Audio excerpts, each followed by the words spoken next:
OK， 现在来跟各位讲一下，如果你拿到我的材料包发生以下的事情的时候，有2种解决方式，一种当然就是把东西寄还给我，我给你换一个新的。原则上我都直接换一个新的，但是这样子时间上来来去去，可能就会让你觉得这个热忱就渐渐消失了。那我这边提供另外一个自己解决方式，通常音效卡自己本身应该都是没问题，除非你在接上去的时候电池有接反，有可能接太久，然后导致它有某种不知名的烧坏原因。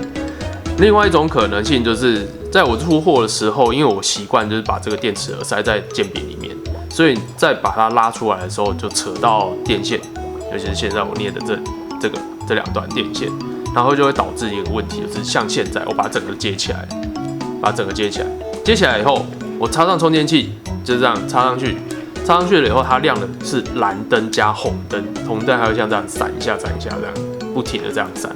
然后你按这个前面的这个开关，完全没屁用，就是按了完全没有效果。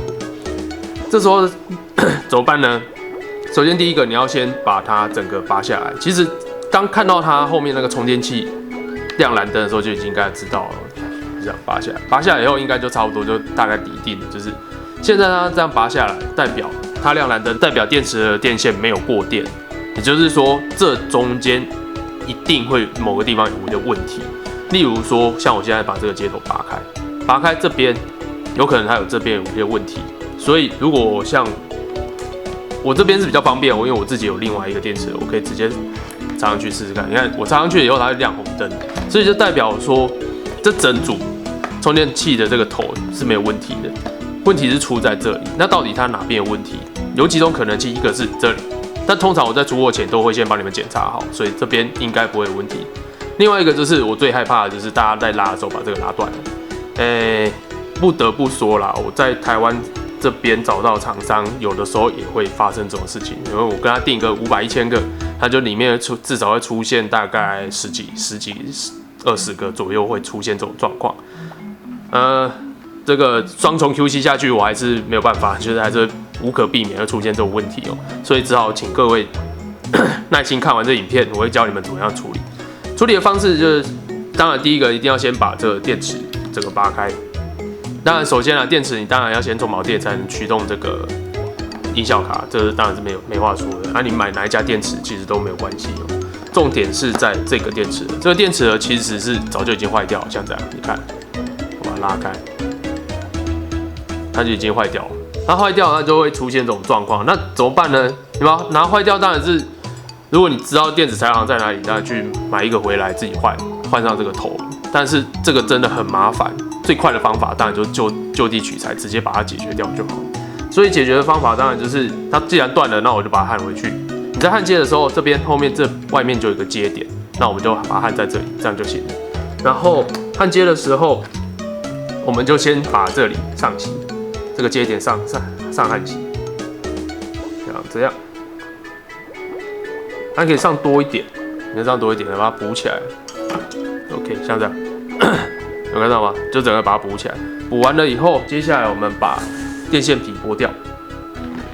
剥线前把电线皮剥了。剥线前不用买的太好啦，就是够用就够了，或者是你就拿美工刀剥一下皮，这样就行了。OK， 好，那当然就是电线头，就直接把它融化埋进去，这样，把融化埋进去。不要让这个焊接的焊浆处太久，因为它旁边是塑胶，导到旁边去，塑胶就整个融化，像这样连接起来。那保险起见，当然另外一边也是这样做，保险起见，你另外一边也这样做。好了以后就可以拿来做测试了。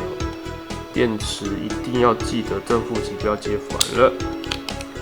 我的音效卡是耐得住啦，但是尽量还是不要这样搞，因为我是怕后面这个充电板耐不住，因为它是有保护机制的，所以它假设说你不小心接反了，这个充电板会先帮你保护着，然后装正了、装对了以后，你再把后面这个充电器接上去，这个充电板才会重新启动一次。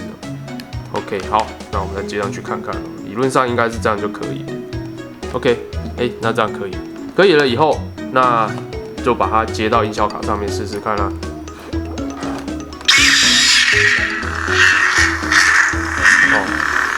没问题。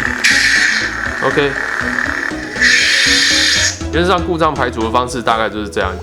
我这边最常发生其实不是负极这边拉断，而是正极这边被拉断。我不知道为什么，就是厂商出货给我的时候就长这样。那通常我都已经先把它挑起来，可是忙中一定会有出错的地方，就请各位多多包涵。那如果你觉得你不在意，说花一点时间把它寄回来给我，一定会帮你换一个新的，而且一定帮你检查好。我最近应该会想尽办法把这个地方给解决掉。OK， 好啦，那就影片就到此结束，谢谢各位。